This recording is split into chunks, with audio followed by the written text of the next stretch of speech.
Hello everybody and welcome.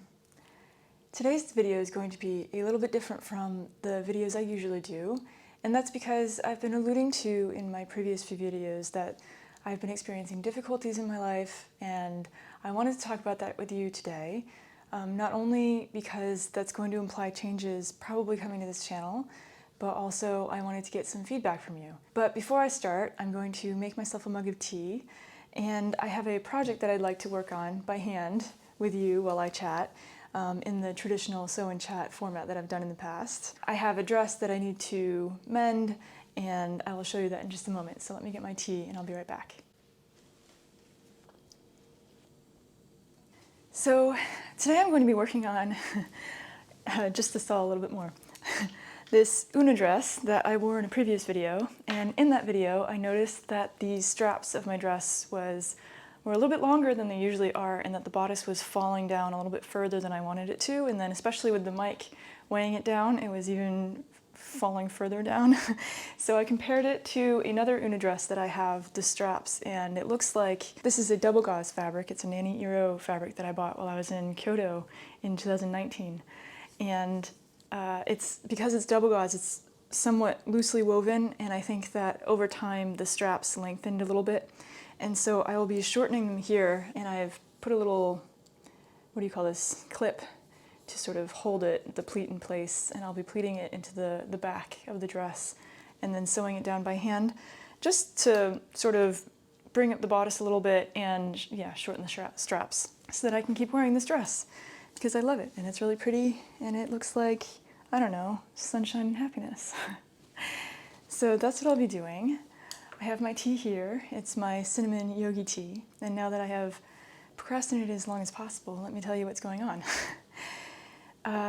So I found out in June that I'm getting laid off from my job, and this is something that is really difficult for me because not only did I find out in a very unorthodox way, and I wasn't supposed to know so far in advance, which was somewhat traumatic, I also love my job, and so it's very, very difficult. This is my dream job, and it's something that I worked really hard to get.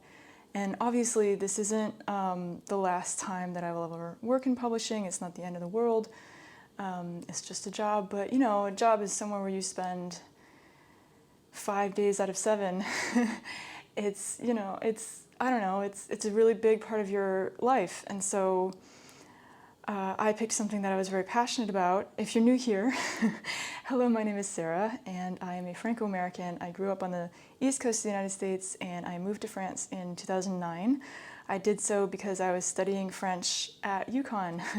I started with English literature, and then I added French, and I loved the language, and so I joined the study abroad program at UConn, and I came and I studied in an exchange program with the Sorbonne University in Paris in 2009.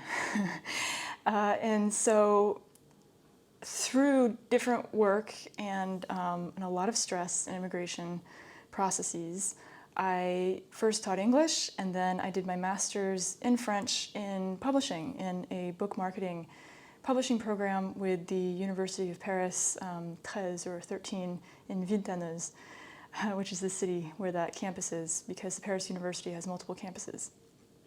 And that was hard, and I did that as an apprentice in illustrated books, in coffee table books, at a company called Flammarion for 2 years, and I loved it. And then I got this job, so I went from a big company that was well known, that had a lot of glamour attached to it, to a very, very small independent publisher of illustrated books and medical books. And that's where I've been the last 10 years. And through my experience there, I was able to become the foreign rights manager, which means that I handle finding foreign publishers who would like to publish our books in their languages in their countries, and then negotiating the contracts. And that is something I've always wanted to do. It's what I did my master's for. It's exactly what I wanted to do, because then I use both French and English. I work with most of the people in the company, so from accounting to fabrication to editorial to director or CEO decision making. I elaborate the strategy of which countries we're going to be focusing on, and then how to pitch our books to different publishers of different countries, and then organizing shipping and printing. Sometimes we do co-editions, which means we print for the publisher and then we ship it to them. And it's something that I'm just very passionate about. I think not only do I travel for work because I go to different book fairs across the world to meet with foreign publishers and propose our books to them during book fairs, but also it means that I'm exchanging with people from all over the world, finding commonalities, and what I've realized in the past few days as I've been saying goodbye is that this job is not only technical in that I need to be able to speak English and communicate and use my marketing skills to pitch these books in an appealing way, but also it's relational. It's building relationships with these foreign publishers, being reliable, communicating well, and I have known these people for the past 10 years, or I've built up this network, and I'm really going to miss them. And perhaps I'll work in Illustrated Books again, and perhaps I'll see them again, but it's, you know, it's not the same, and I'm saying goodbye in a way, and there's that. So I think it's also the neighborhood. I'm going to really, really miss the neighborhood. I'm not sewing, let me, I should be sewing. I had the opportunity with this publisher to work in a historic neighborhood in Paris. They were based by Odeon, which is in the 6th arrondissement, between the Sorbonne sort of university neighborhood. It's sort of a crossing between the cinema culture of Paris at Odeon and the theater there, and then the very bourgeois, chic Saint-Germain-des-Prés neighborhood, but then also the student atmosphere with the Sorbonne and the Latin Quarter right next door. And it's just this really beautiful sort of crossroads between those different neighborhoods. I really liked that. I mean, it was very touristy at the same time, but you'd see all different kinds of people and not just one sort of person or one sort of job. And it was much more artistic in that there were a lot of publishers and bookstores in that neighborhood, or there still are, I shouldn't say were.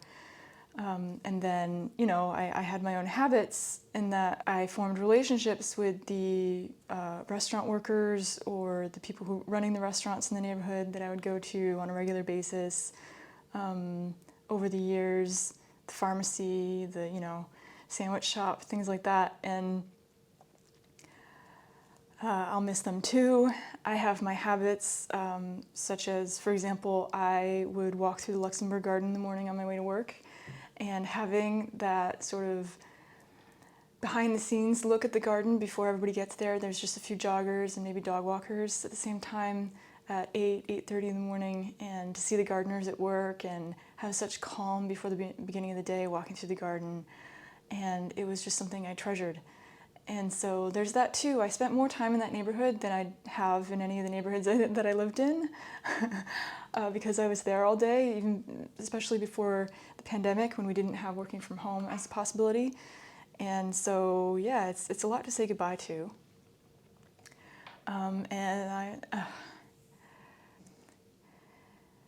Oh gosh, I'm so sorry. I'm not sure what the future holds for me. So I am a French citizen now, so I don't rely on this job to be able to stay in France. I will have access to unemployment for 12 to 18 months to figure out what I want to do next. But at the same time, and I will be unemployed as of August 1st, and it is currently the last week of July. And at the same time, my husband and I have learned that we can't, so we've been trying to have a baby for the past year or so, and we started doing some testing to see if anything was wrong, and we found out very recently that we can't without medical intervention. So I will be soon starting a very medically heavy intervention, and I'm not sure if I can handle that, plus starting a new job. I don't think a new employer would be very psyched about me being unavailable or needing time off often for medical appointments, especially during, they call it a trial period here that can go from 2 to 3 months. And, you know, it's officially discrimination is illegal, but nobody's going to put in writing, I'm firing this person because they have too many medical appointments, or because this woman is pregnant, So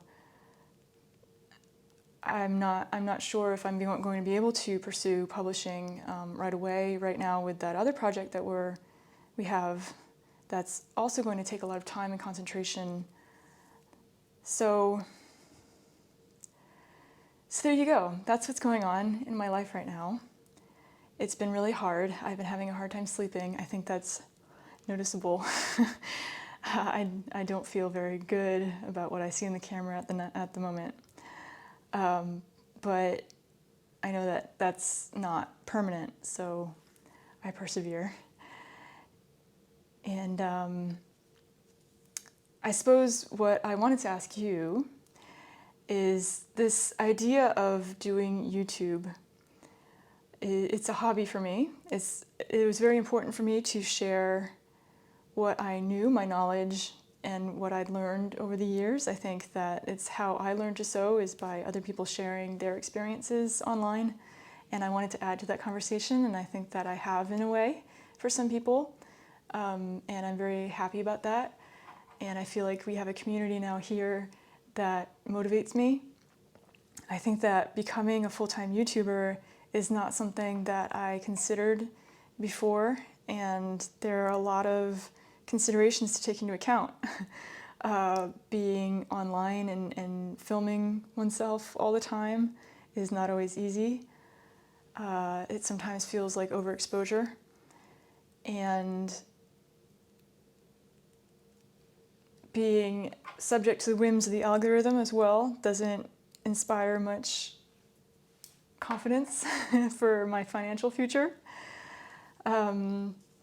So yeah, there's a lot of considerations to take into account. So I'm not sure if I'll increase my video production schedule. Currently, I aim for a video every 2 weeks, or 2 videos a month, and that works for me because then I can create videos that are of a certain quality and that I'm proud of, and it doesn't take over my life. I'm not either filming or editing 24/7. And I keep up this appetite for sewing, which I think is very important. And then I've had an idea that has been in my mind for a while, and it's that I love books. It's something, when I was a little kid, I remember at age 5 or 6, I was really impatient to be able to read. It's something that was really important to me, and I remember asking friends who already knew how to read, like, show me how you do it. And I was obsessed.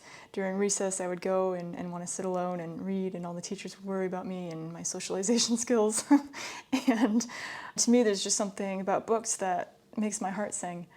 And so it'll always be a part of my life, whether or not I work in publishing, especially because the publishing I was working in was illustrated nonfiction books, so they weren't necessarily books. They were books about how to paint, or how to do watercolors, or how to draw, or horseback riding, or artisanal crafts like woodworking. It wasn't necessarily the books that I was reading for fun at home.